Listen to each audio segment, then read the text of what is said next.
The village of Umuoka lay between rolling hills and dense forests where ancient spirits were said to dwell. Most villagers avoided the deepest parts of the forest, especially the area surrounding the sacred iroko tree.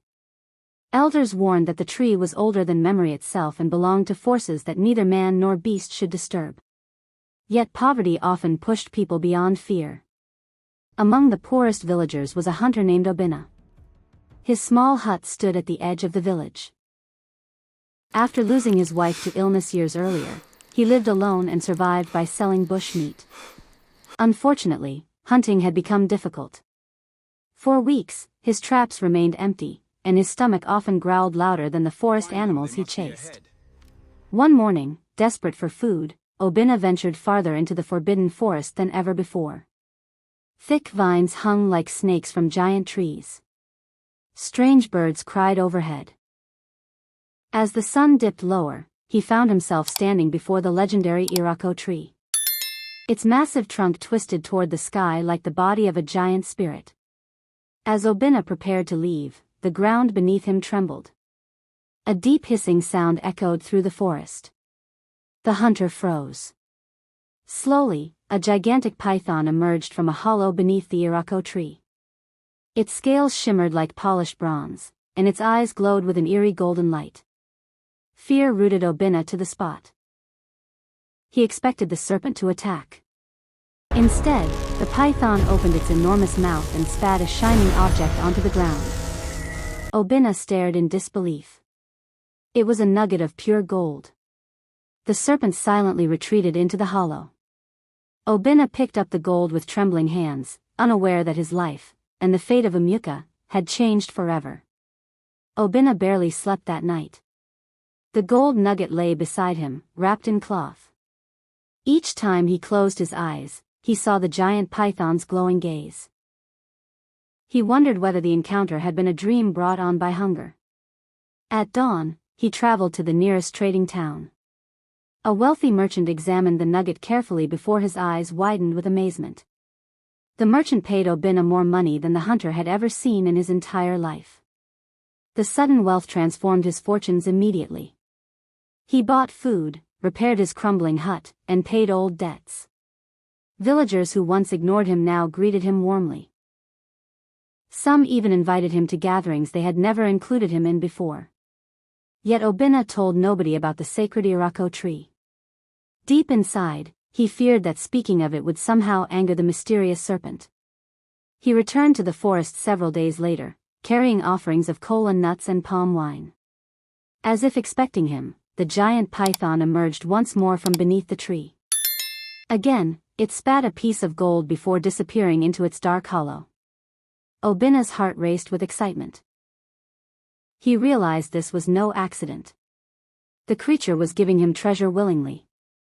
As he hurried home, he failed to notice something unusual among the trees. A figure stood silently watching him from a distance. The stranger looked exactly like one of the village elders. But the elder himself was sitting in the village square at that very moment. Weeks passed, and Obinna continued visiting the sacred iroko tree. Each visit brought another gold nugget from the giant python. His life changed faster than anyone thought possible. He built a large compound with carved wooden doors, hired workers, and purchased farmland. The villagers spoke of him constantly. Some believed the ancestors had finally blessed him. Others whispered that no ordinary hunter could become rich so quickly. The village chief invited Obinna to sit among respected elders during meetings. People who once mocked his worn clothes now sought his friendship. Yet the hunter carried a growing burden. Every night he worried someone would discover his secret. He began hiding his gold in clay pots buried beneath his compound. One evening, as Obinna returned from the forest, he noticed an old woman standing near the path. She looked exactly like Mama Ezen, a widow who sold vegetables in the market. The strange thing was that Mama Ezen had been seen in the village only moments earlier. Before Obinna could speak, the woman turned and disappeared into the darkness between the trees. The hunter felt a chill run through him. He convinced himself his eyes had deceived him. Still, the image remained in his mind long after he reached home. That same night, dogs throughout Umuoka barked without stopping. Several villagers claimed they had seen familiar faces wandering the streets after midnight. Nobody believed them. The next morning, life continued as usual. But somewhere in the darkness beyond the village, something had begun to multiply. The story spread quietly at first. A fisherman claimed he saw his own brother walking near the river after midnight. When he called out, the figure stared at him with blank eyes and vanished into the reeds. Another villager swore she had seen her husband standing outside their hut while he was sleeping beside her. The women laughed nervously about such tales, blaming bad dreams and moonlight. Yet the sightings continued. Every night, more villagers reported seeing doubles of people they knew. The figures never spoke. They simply watched from a distance before disappearing into the shadows.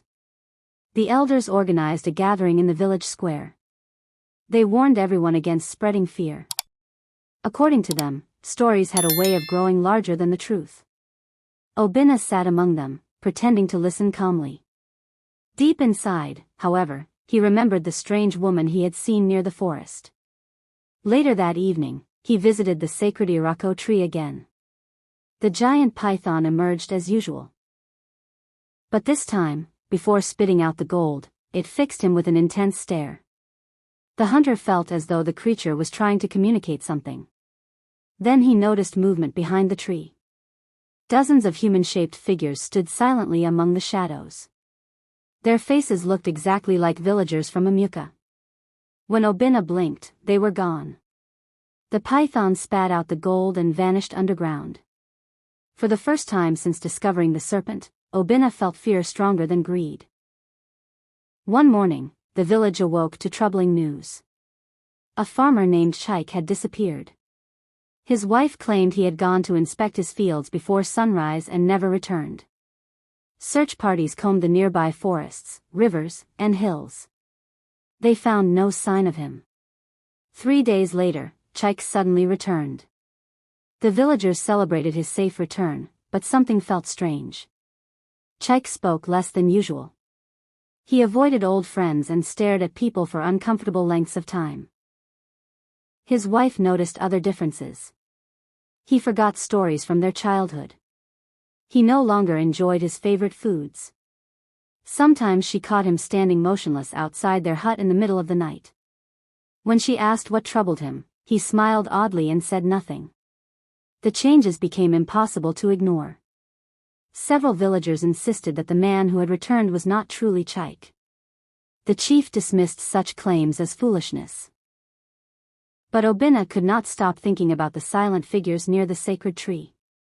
One night he followed Chike secretly. The farmer walked beyond the village boundary and disappeared into the forest. There, beneath the moonlight, dozens of identical figures emerged from the shadows to meet him.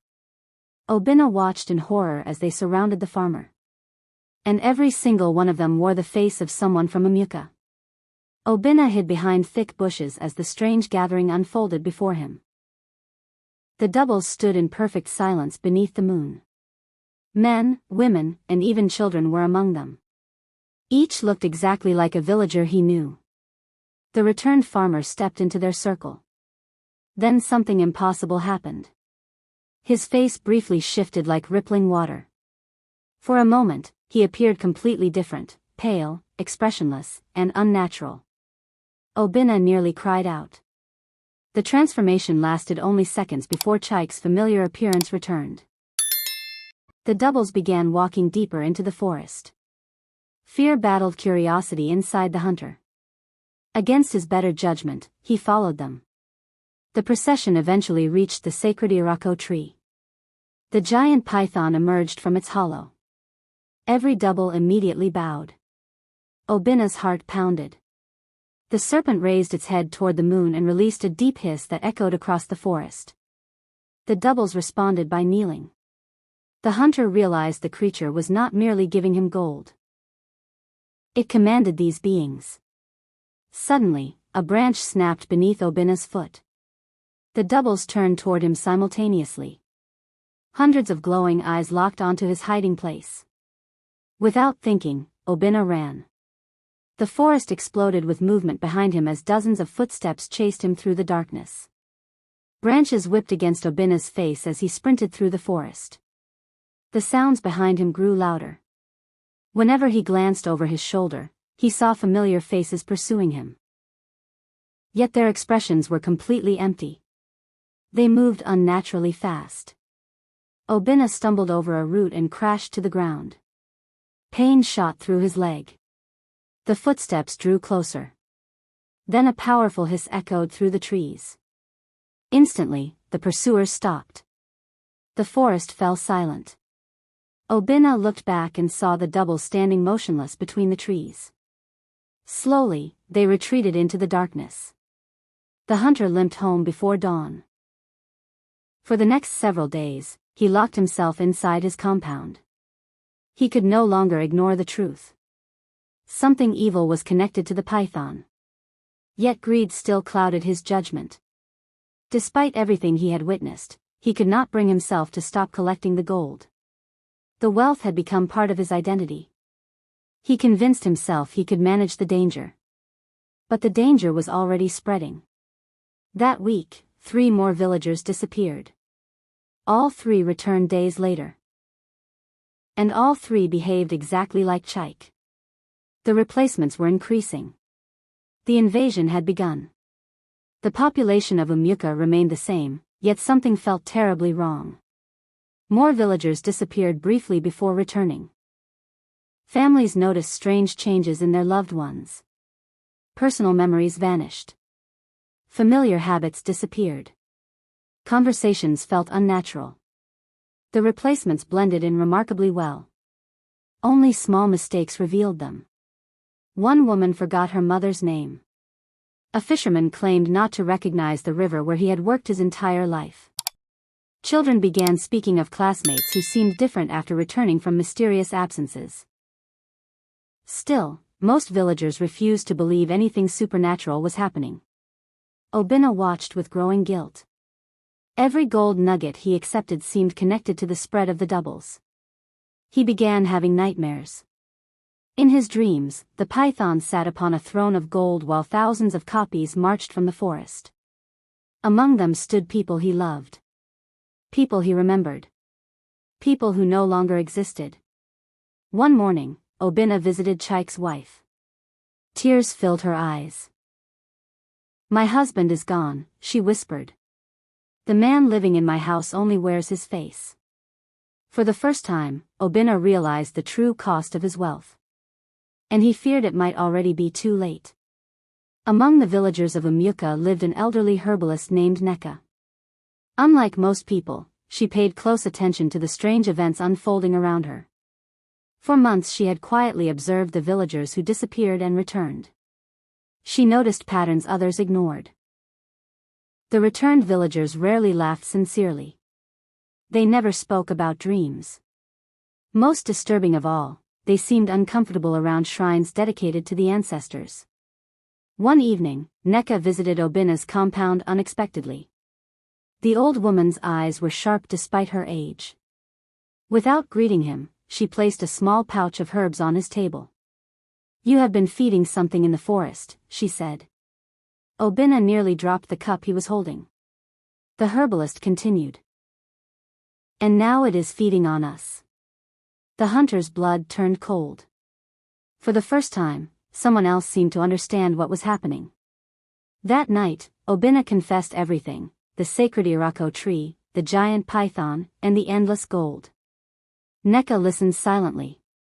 When he finished, she sighed heavily. "The creature is not giving gifts," she said. "It is buying permission." Obinna felt dread settle deep within his chest. If Neka was right, every piece of gold had been payment for something terrible. And the debt was still growing. Neka believed answers could be found near the sacred iroko tree. At dawn, she and Obinna entered the forbidden forest carrying protective charms and lanterns. The forest seemed unusually quiet. Even birds avoided the area. When they reached the massive tree, Neka immediately noticed something Obinna had overlooked. Strange footprints surrounded the roots. Hundreds of them. Some belonged to humans. Others did not. The herbalist carefully examined the ground until she discovered a narrow opening concealed by hanging vines. A cave entrance. Together they squeezed through. Inside, the air smelled of damp earth and decay. Their lantern light revealed walls covered with ancient symbols. As they ventured deeper, they found something horrifying. The cave was filled with clay statues. Thousands of them. Each statue resembled a villager from Umuoka. Some looked old and weathered. Others appeared newly crafted. Then Obinna recognized one. It was Chaik. The statue's face was perfect in every detail. Neka touched it gently. The clay felt warm. Almost alive. A low hissing sound echoed from somewhere deeper within the cave. The python was near. And neither of them was prepared for what they would discover next. The hissing grew louder as Obinna and Neka moved deeper into the underground passage. The clay statues became increasingly lifelike. Some even appeared to be breathing. The lantern light flickered across rows of faces that stared silently into darkness. Then they entered a vast underground chamber. Obinna froze. The room contained hundreds of sleeping figures. Each looked exactly like someone from Umuoka. Men, women, children, elders. They lay inside shallow pits filled with dark soil. Their chests rose and fell slowly. Neka's face turned pale. "These are not statues," she whispered. Suddenly, one pair of eyes opened. Then another. And another. Within seconds, dozens of copies stared directly at them. The figures began climbing from their pits. Obinna grabbed Neka's arm. "Run!" The chamber erupted into movement. The copies pursued them through the tunnels as they raced toward the exit. Behind them, the giant python released an earth-shaking hiss that made the cave walls tremble. The creature knew they had uncovered its secret. And it would not allow them to leave easily. Obinna and Neka escaped the cave moments before the pursuing copies reached the entrance. The old herbalist scattered powdered herbs behind them. A gust of wind suddenly swept through the forest. The copies halted as though blocked by an invisible barrier. They watched silently while the two villagers fled. That night, Neka performed an ancient ritual inside her hut. She burned sacred leaves and called upon the ancestors for guidance. Near midnight, she entered a trance. Her body became still. Her breathing slowed. Then she spoke in a voice that was not her own. "The serpent is older than the village. The gold carries its mark. The doubles steal more than faces. They steal souls." When Neka awoke, she remembered every word. According to the vision, the python's copies gradually absorbed the essence of the people they replaced. The originals did not simply disappear. Their spirits were trapped. The hunter felt sick. How many villagers had already been lost? 10? 20? 50? The answer terrified him. Neka estimated that nearly half of Umuoka had been replaced already. And the process was accelerating. If they did not act soon, there would be nobody left to save. The next morning, Obinna and Neka gathered the elders and revealed everything they had discovered. At first, nobody believed them. The story sounded impossible. A giant python creating copies beneath a sacred tree? Many dismissed it as madness. But others had noticed strange changes among their relatives. Fear spread quickly through the gathering. Families began accusing one another of being replacements. Arguments erupted across the village. Old friendships shattered. Even married couples questioned whether their spouses were truly themselves. The chaos benefited the copies. While villagers fought among themselves, the doubles continued blending into everyday life. Obinna realized the serpent had planned this perfectly. Confusion made resistance difficult. That evening, several elders secretly met with Obinna. They admitted they suspected something was terribly wrong. One elder revealed shocking information. 3 members of the village council had vanished months earlier. All 3 had returned. And all three now behaved differently. The copies had already infiltrated leadership. The enemy was not outside the village. It was inside. Determined to find a way to identify the doubles, Neka studied the gold nuggets Obinna had collected. She noticed faint markings hidden beneath the metal's surface. Symbols. Ancient symbols. After hours of examination, she discovered something remarkable. Whenever the gold was placed near a suspected replacement, the markings glowed faintly. The doubles reacted to it. Some became nervous. Others avoided touching it entirely. Neka tested her theory repeatedly. The results were consistent. The gold carried a connection to the serpent and its creations. It could reveal them. Obinna felt a mixture of hope and guilt. The same treasure that caused the disaster might help stop it. That night, they secretly tested several villagers. The results were horrifying. More than half of those tested appeared to be replacements. The invasion was far worse than anyone imagined. Umuoka was no longer a village threatened by doubles. It was becoming a village ruled by them. And the originals were rapidly becoming the minority. Near midnight, Obinna and a small group of trusted villagers followed several suspected doubles into the forest. The figures moved silently through the darkness. None carried lanterns. Yet they never stumbled. Eventually, they arrived at the sacred iroko tree. The giant python emerged. Its enormous body coiled around the trunk like a living river of scales. The doubles knelt before it. Then the serpent opened its mouth. A strange mist poured forth. The kneeling figures inhaled deeply. Moments later, more villagers emerged from the forest. Some appeared confused. Others seemed to be sleepwalking. Obinna recognized them. They were originals. The serpent's followers surrounded the newcomers. The mist thickened. The victims collapsed. Before the hunters' horrified eyes, shadowy forms rose from their bodies. The doubles absorbed them. The process was harvesting souls. Neka's vision had been true. Every replacement strengthened itself by consuming the essence of its victim. Obinna realized the village faced extinction. Not tomorrow. Not next year. Soon. Very soon. The events at the iroko tree shattered Obinna's final attachment to the gold. At dawn, he gathered every nugget he possessed. The pile filled several baskets. It represented years of wealth and power. Everything the python had given him. Everything it had purchased. The hunter carried the gold to the center of the village. A crowd gathered around him. Without hesitation, Obinna poured palm oil over the treasure. Then he set it ablaze. The villagers watched in stunned silence. "I helped bring this curse upon us," he declared. "And I will help end it." For the first time since finding the serpent, he felt free. The gold no longer controlled him. Now only one goal remained.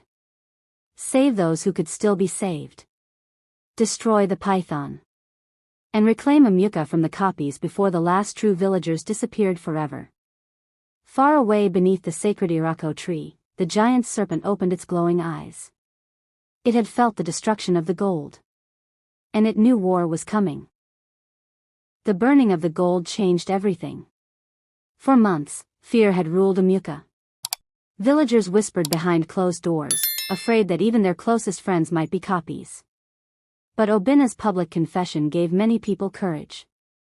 Those who still believed they were fighting for the Real village gathered secretly each night. Neka organized the resistance carefully. No one was trusted immediately. Every member was tested using fragments of gold that had survived the fire. Anyone who reacted strangely was quietly watched. Soon, a hidden network formed throughout Umuoka. The resistance discovered a frightening truth.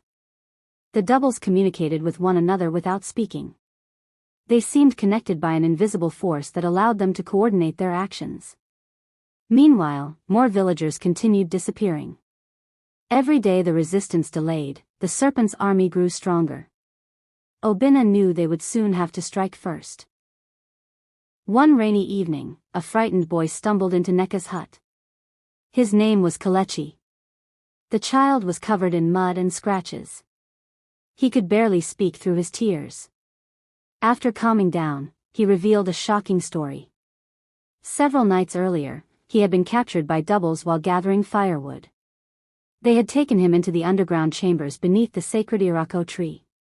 There he saw dozens of imprisoned villagers locked inside earthen cells. Many were still alive.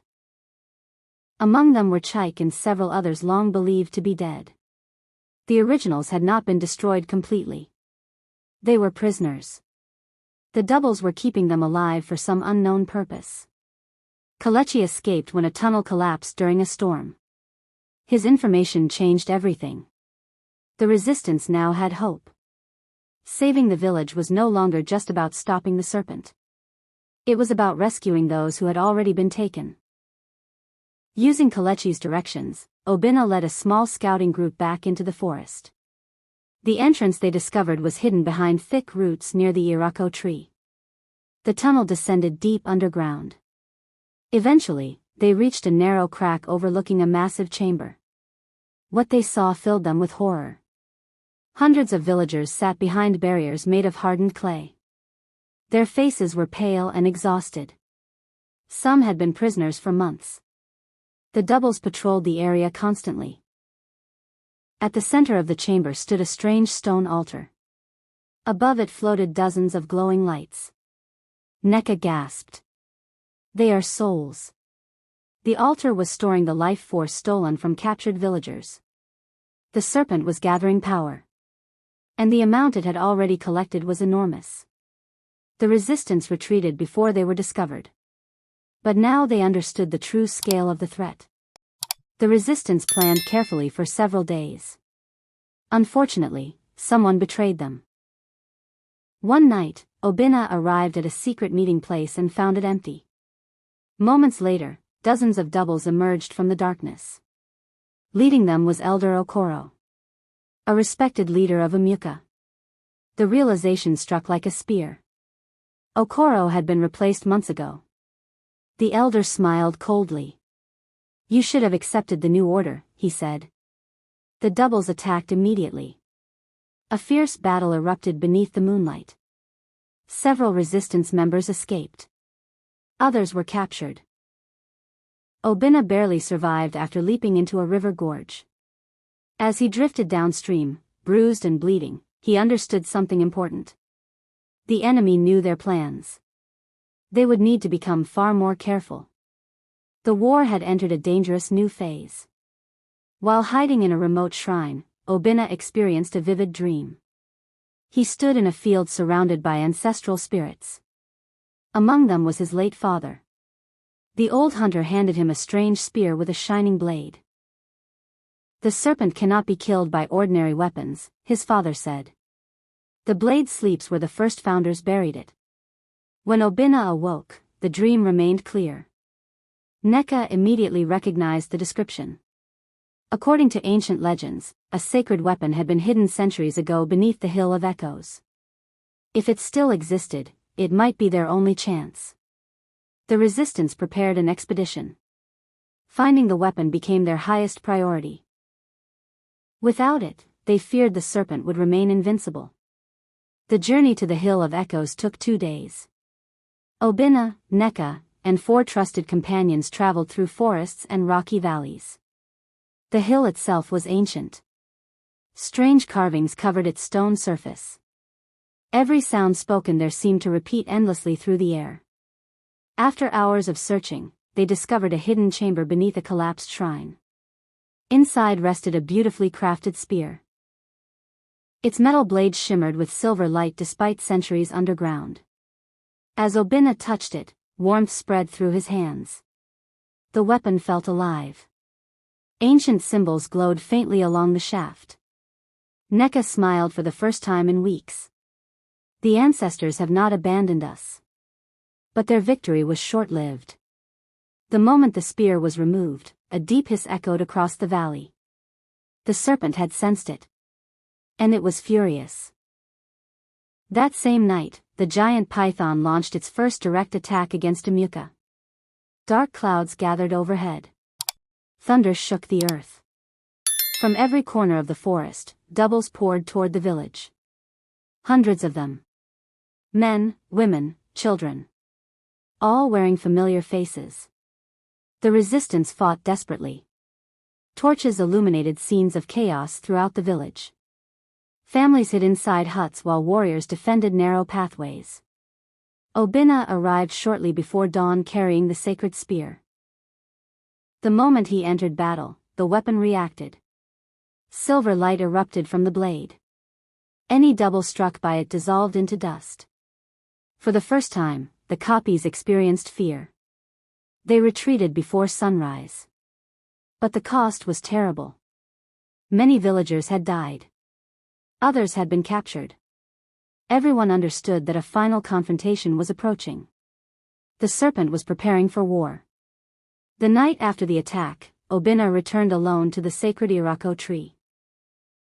He carried the ancestral spear and a burning lantern. The forest seemed unnaturally silent. When he reached the tree, the giant python emerged slowly from its hollow. Its glowing eyes fixed upon him. Then something unexpected happened. The serpent spoke. Its voice sounded ancient and deep, like stones grinding beneath the earth. "You blame me," it said. "But your greed opened the door." Obinna tightened his grip on the spear. The creature continued. "I offered treasure. You accepted." Images flashed through the hunter's mind, his first gold nugget, his growing wealth, his pride. The serpent was right. He had chosen greed. But that did not excuse the horror that followed. "I was weak," Obinna replied.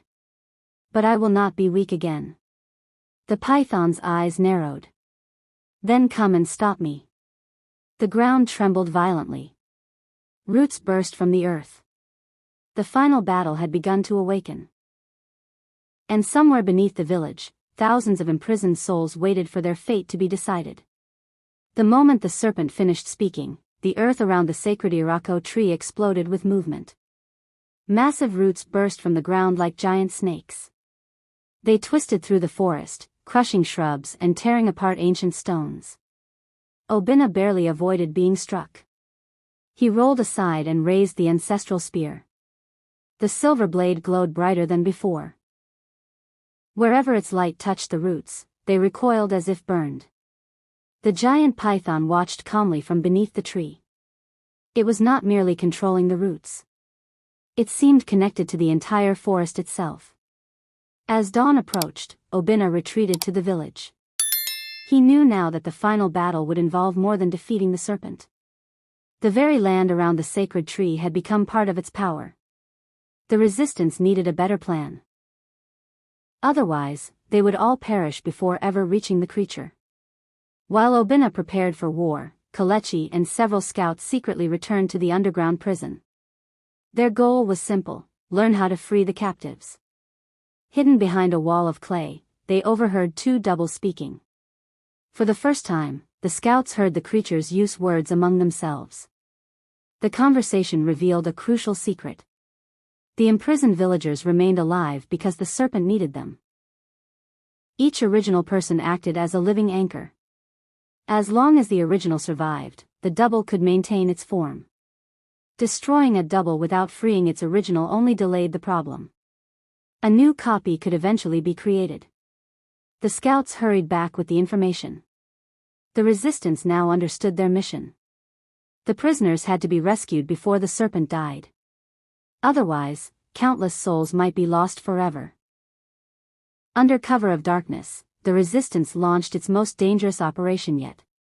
A group of fighters created a diversion near the village boundary while Obinna and Neka led rescuers into the underground prison. The plan worked initially. Most of the doubles rushed toward the disturbance. The prison chambers were left lightly guarded. Using the ancestral spear, Obinna shattered the clay barriers holding the captives. The imprisoned villagers could hardly believe they were free. Many had spent months underground. Others had been trapped for nearly a year. As the rescue progressed, alarms echoed through the tunnels. The doubles had discovered the escape. Panic spread instantly. Families reunited while running through narrow passages. Several captives stumbled from exhaustion. Behind them, hundreds of copies surged through the tunnels. The race for freedom had begun. The fleeing villagers poured through the underground passages. The tunnels shook violently. The serpent had sensed the rescue. Massive roots burst through the walls, crushing chambers and sealing exits. Dust filled the air. People screamed as sections of the cave collapsed. Obinna stayed behind to protect the retreat.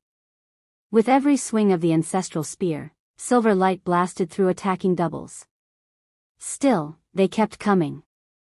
Suddenly, a massive root struck the ceiling. The tunnel cracked. Stone rained downward. Neka shouted for everyone to run. Moments later, the entire chamber collapsed behind them. The pursuing doubles were buried beneath tons of earth. So were many of the prison cells. When the dust settled, hundreds of villagers stood free beneath the morning sun. But many others remained trapped underground. And the serpent's rage had only grown stronger. The rescued prisoners returned to Umuoka. The emotional reunions filled the village with tears. Families embraced relatives they thought were dead forever. Children reunited with parents. Husbands found wives. Friends found friends. For the first time in months, hope returned. Yet joy quickly mixed with fear. The rescued villagers revealed disturbing information. Deep beneath the sacred tree existed an enormous chamber no prisoner had ever entered. The doubles called it the heart chamber. According to rumors, the serpent stored its true essence there. If the heart chamber were destroyed, the entire network of doubles might collapse. The resistance listened carefully. This information could end the war. Or cost them everything. The final confrontation was drawing closer. That evening, Neka studied ancient scrolls preserved in a forgotten shrine. After hours of research, she found a reference to the heart chamber. The text described a living crystal hidden beneath the roots of a sacred tree. The crystal connected the serpent to every copy it created. Destroying the crystal would sever that connection. However, there was a warning. The crystal could only be shattered by a weapon blessed through sacrifice.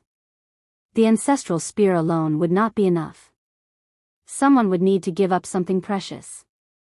The discovery cast a shadow over the resistance. Nobody knew what kind of sacrifice the ancient text meant.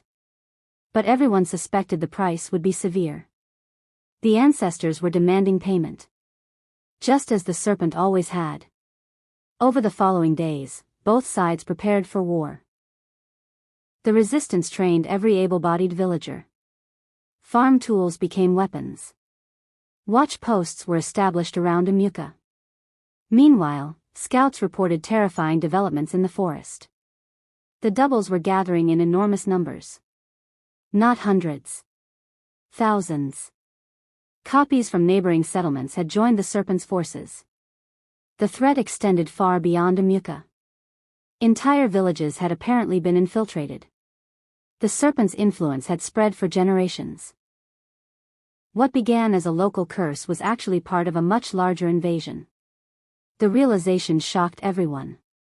If they failed, countless communities would eventually be replaced. The fate of far more than one village rested on the coming battle. On the eve of war, Obinna walked alone through Umuoka. The village looked different now. People no longer viewed him as merely the man who became rich. Some still blamed him.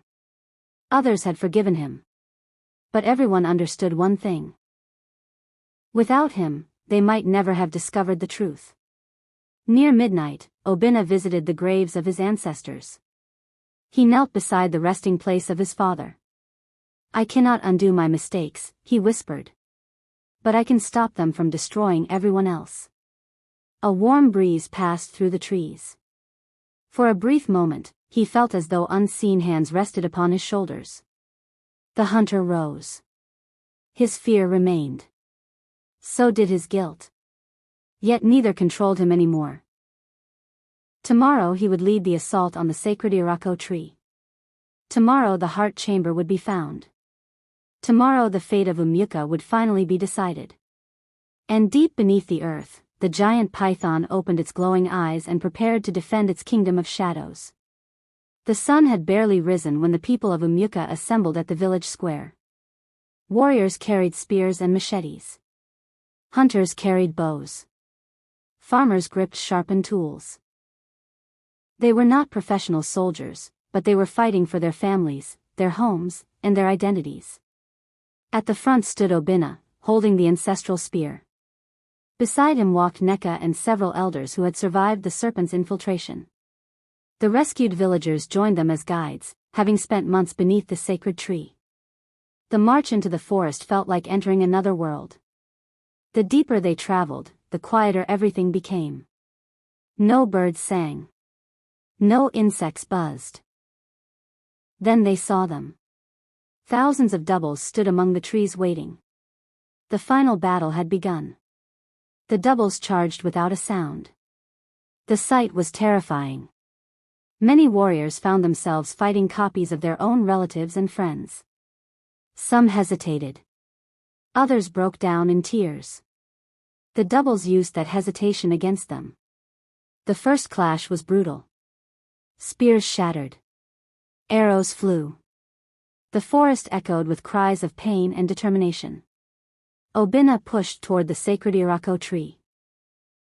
Every swing of the ancestral spear dissolved another double into silver dust. The weapon blazed brighter with each enemy it destroyed. Yet the army seemed endless. Whenever one double fell, another stepped forward.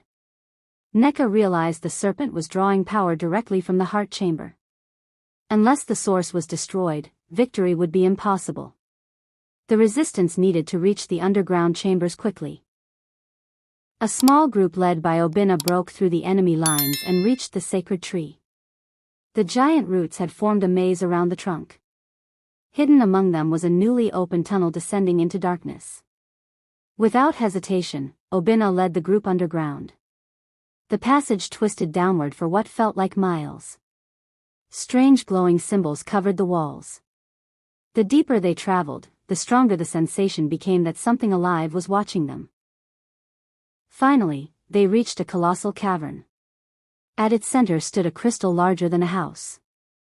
Red light pulsed through it like blood through a living heart. The heart chamber. The source of the serpent's power. But they were not alone. The giant python was already waiting. But what Obinna discovered inside the heart chamber would reveal a truth far more terrifying than anyone imagined. The giant python had been waiting for centuries for this exact moment. Could the ancestral spear truly destroy the source of the serpent's power? Or had Obinna led the people of Umuoka into a trap from which none of them would return? Find out in part 2. If you love this story, kindly leave a comment. Don't forget to like this video, subscribe to the channel, and share this story with someone. Don't forget to subscribe. Thank you for watching.